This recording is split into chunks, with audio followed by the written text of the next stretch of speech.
Jau atkal turpinām mēs frontes gaitas, rokam pa fronti.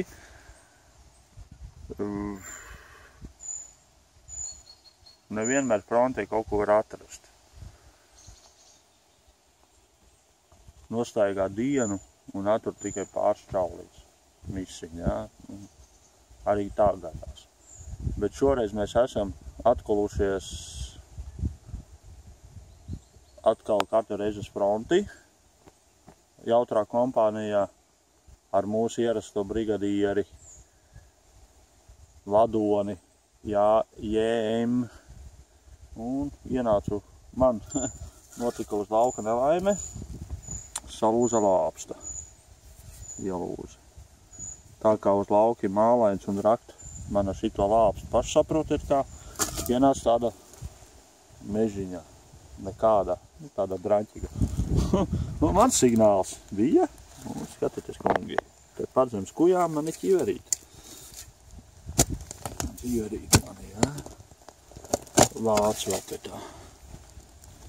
Nu, bēdīgo stāvokli ir. Sarakovka. Jā. Krietni sapūsi. Caurums, mala nopūsi, bet fakts kā tāds pats par sevi ir ķiverīt. Nu, neko darīt. Kādi ir, tādi ir. Meklējam tālāk. Kas zina, varbūt kaut kas atradīsies labāks. Labi, čau, līdz nākamajiem atradumiem. Tāks, turpinām tiešraidi no...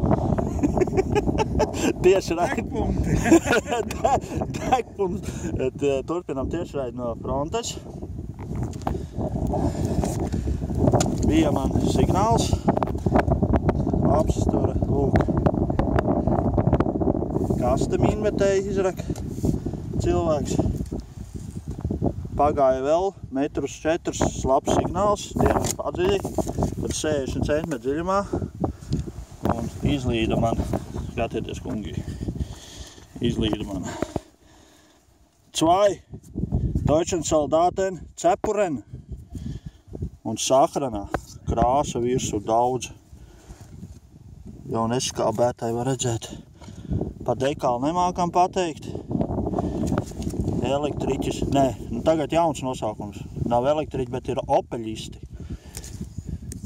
Vot. Bišķiņ maliņ te parūsējus.